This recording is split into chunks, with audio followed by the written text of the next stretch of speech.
जाना था, मैंने सब कुछ पा लिया ಇರ್ತಕ್ಕಂಥ ಅನುಭವ ನನಗೆ ಪಾಠ ಮುಗಿದ ದಿನನೇ ಆಯಿತು. ಹೀಗಾಗಿ ನಾನು ಅದೇ ಮುಂದೆ ನಾನು ಮೇನಲ್ಲಿ ಜ್ಞಾನಕ್ಕೆ ಬಂದೆ. ಮುಂದೆ ಜುಲೈನಲ್ಲಿ ರಕ್ಷಾಬಂಧನ ಇತ್ತು. ಅಕ್ಕ ಅವ್ರು ರಾಖಿ ಕಟ್ಟಬೇಕಾದ್ರೆ ಹೇಳಿದ್ರು, ನೀವೊಂದು ಪ್ರತಿಜ್ಞೆ ಮಾಡಬೇಕು, ಆದ್ರೆ ನಾನು ರಾಖಿ ಕಟ್ತೀನಿ ಅಂತ. ಏನ್ ಹೇಳ್ಬೇಕವ್ರು, ಏನಿಲ್ಲ, ಬಾಬಾನ ಕೈ ಎಂದೂ ಬಿಡಂಗಿಲ್ಲ ಅಂತ ಹೇಳಿದ್ರೆ ನಾನು ರಾಖಿ ಕಟ್ತೀನಿ. ಇದೇನು ದೊಡ್ಡ ವಿಚಾರ ಇರ್ತವ್ರು. ನನ್ನ ಮೊದಲೇ ನ್ಯಾಚುರಲಿ ಹಂಗೆ ಬಾಬಾನ ಬಿಟ್ಟು ನಮ್ಗೆ ಮತ್ತೆ ಯಾರಿಲ್ಲ ರಾಖಿ ಕಟ್ಟೋದು.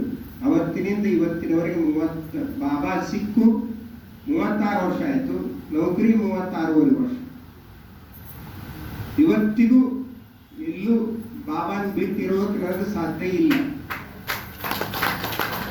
ಇದು ನಂತರ ಬಾಬಾ ಹೆಂಗೆ ನಮ್ಮಲ್ಲಿ ಒಂದು ನಿಶ್ಚಯ ಮತ್ತು ದೃಢತೆ ಇವು ಎರಡು ಇದ್ದಾಗ ಹೇಗೆ ಸಹಯೋಗ ಕೊಡ್ತಾನೆ ಅನ್ನೋದಕ್ಕೆ ನಾನು ಎರಡು ಉದಾಹರಣೆ ಹೇಳಿದ್ದೀನಿ. 1994ರಲ್ಲಿ ನಾನು ತರಬೇತಿಗಾಗಿ ಹೈದರಾಬಾದ್ ಸೆಂಟ್ರಲ್ ಯೂನಿವರ್ಸಿಟಿ ತರಬೇತಿಗೆ ಹಾಕಿದೆ. ನಾನು ಕೇಂದ್ರ ಸೆಂಟ್ರಲ್ ಯೂನಿವರ್ಸಿಟಿ ಇದೆ ಹೈದರಾಬಾದ್ನಲ್ಲಿ. ಅಲ್ಲಿ ಹೋದಾಗ ನಾವಂತೂ ಕೈಲೇನೆ ಅಡಿಗೆ ಮಾಡ್ಕೊಳ್ಳೋದು. ಯಾಕಂದ್ರೆ ನಮ್ಮ ಅಕ್ಕವರೆಲ್ಲ ರೊಟ್ಟಿ ಮಾಡೋದು, ಚಪಾತಿ ಮಾಡೋದು ಎಲ್ಲ ಕಲಿಸ್ಬಿಟ್ಟಿದ್ರು ಅಕ್ಕವ್ರು. ಸೆಂಟ್ರಲ್ನಾಗ ಊಟ ಕೊಡ್ತಾರ ಅಂತಂದ್ರ ಅಕ್ಕವ್ರು ಹೇಳೋರು, ಇವತ್ತು ನಾ ಇರ್ತೀನಿ ಮತ್ತೆ ಎಲ್ಲರೂ ಹೋಗ್ತೀನಿ, ಮುಂದೆ ಹೆಂಗೆ ನಿಮ್ದು ಮುಂದೆ ಬಂದವ್ರು ಊಟ ಕೊಡ್ತಾರೋ ಇಲ್ಲಿ ಗೊತ್ತಿಲ್ಲ. ಅದಕ್ಕೆ ಕುಮಾರಗಳು ಅಂದ್ರೆ ಸ್ವತಂತ್ರವಾಗಿರ್ಬೇಕು. ಎಲ್ಲಿ ಸ್ವಾತಂತ್ರ್ಯತೆ ಇರೋದಿಲ್ಲ ಅಲ್ಲಿ ಮಾಯ ಎಳ್ಕೊಂಡು ಹೋಗೋ ಸಾಧ್ಯತೆ ಇರ್ತದ ಅಂತ ತಿಳ್ಕೊಂಡು ನಮ್ಮ ಅಕ್ಕವ್ರು ನಂಗೆ ರೊಟ್ಟಿ ಮಾಡೋದು ಕಲ್ಸೋದ್ರು, ಚಪಾತಿ ಮಾಡೋದು ಕಲ್ಸೋದ್ರು, ಎಲ್ಲ ಕೆಲಸ.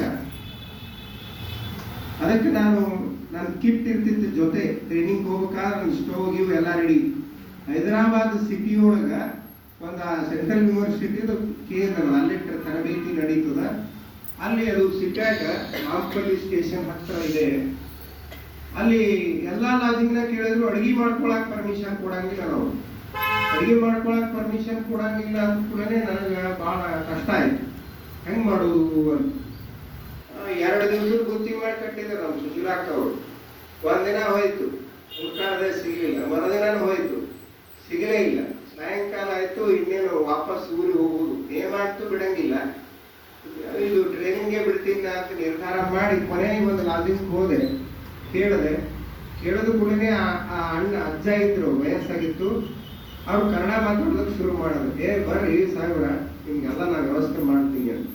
ನೀವೇನು ಕನ್ನಡ ಮಾತಾಡ್ತೀರಿ ಅಂದ್ರೆ ನನ್ನ ತಾಯಿ ತವ್ರ ಮನೆಗೆ ತಾಳಿ ಕೊಟ್ಟು ಅದಕ್ಕೆ ನಾನು ನಿಮ್ಮಂಥವ್ರು ಮಾಡಿ ನನ್ನ ಲಾಜಿಂಗದ ಮಹಾನ್ ಭಾಗ್ಯ, ನಿಮ್ಮಂಥ ಸಂತರು ನಮ್ಮಲ್ಲಿ ಬರ್ತೀವಿ ಅಂದ್ರೆ ಅಂತ ಹೇಳಿ ಒಂದು ರೂಮ, ಒಂದು ಸಣ್ಣದ ಅಡಿಗೆ ಮಾಡ್ಕೊಳಕ್ಕೂ ಒಂದಿತ್ತು ಆ ರೂಮ, ಮತ್ತೊಂದು ಹೊಸ ನಿಮ್ದೇನು ಹಳೆದಾಗ ಸಾಹೇಬ್ರ ಹೊಸ ಸ್ಟೋವ್, ತಾವೇ ಹೊಸ ಸ್ಟೋವ್ ತಂದು ಕೊಟ್ರು.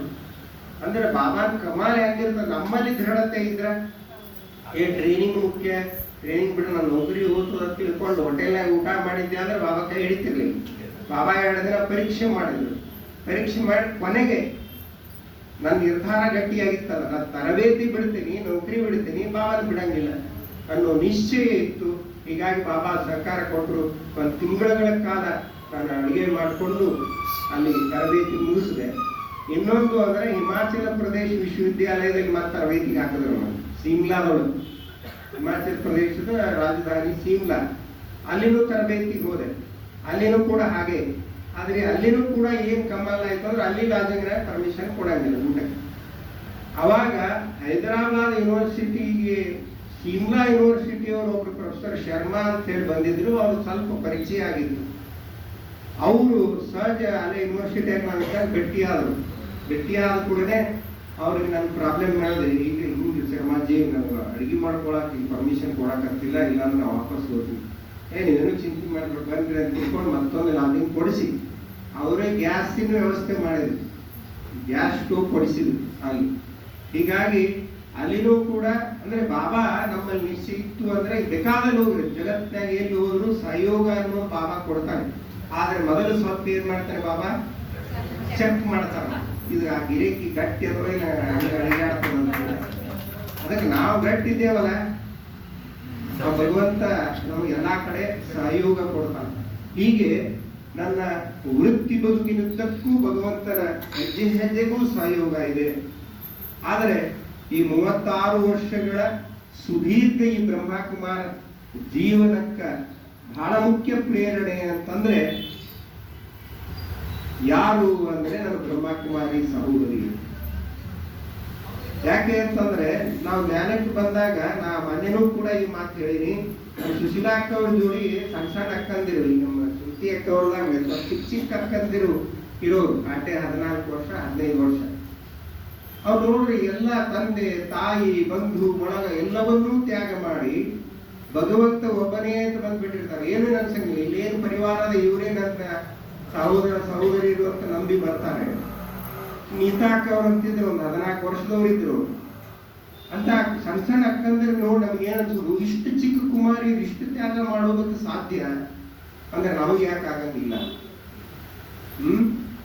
ನಮಗೆ ಯಾಕೆ ಆಗೋದಕ್ಕೆ ಸಾಧ್ಯ ಇಲ್ಲ ಅಂತೇಳಿ ಬ್ರಹ್ಮ ಎಷ್ಟು ಆ ಸಣ್ಣ ಸಣ್ಣ ಅಕ್ಕಂದಿರಿದ್ರು ನಮ್ಮನ್ನ ಎಷ್ಟು ಪ್ರೀತಿ ಮಾಡ್ತಾರ ನೋಡ್ರಿ. ಎಷ್ಟು ನೋಡ್ರಿ ತಮ್ದೆಲ್ಲಾ ಲೌಕಿಕ ತ್ಯಾಗ ಮಾಡಿ ಬಂದಿರ್ತಾರೆ.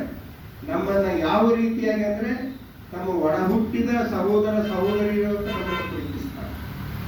ಅದಕ್ಕೆ ಅವರ ಜೀವನ ನಮಗೆ ಪ್ರೇರಣೆ, ಅವರ ತ್ಯಾಗ, ಅವರ ತಪಸ್ಸು, ಅವ್ರ ವೈರಾಗ್ಯ. ಎಂತ ಚಿಕ್ಕ ವಯಸ್ಸಿನಲ್ಲಿ ಅವ್ರ ವೈರಾಗ್ಯ ನೋಡ್ರಿ. ಲೌಕಿಕ ಜೀವನದ ಆಕರ್ಷಣೆಗಳ ಜಗತ್ತಿನಲ್ಲಿ ಸಾಕಷ್ಟಿದೆ. ಅದರಲ್ಲೂ ಅಕ್ಕಂದಿರು ಬ್ರಹ್ಮಕುಮಾರಿ ಆಗ್ಬೇಕು ಅಂದ್ರೆ ಅಷ್ಟು ಸರಳ ಇವತ್ತು ಇರಬಹುದು, ಆದ್ರೆ ಆಗಿರ್ಲಿಲ್ಲ. ಅದು ಬಹಳ ಕಷ್ಟ ಆಯ್ತು.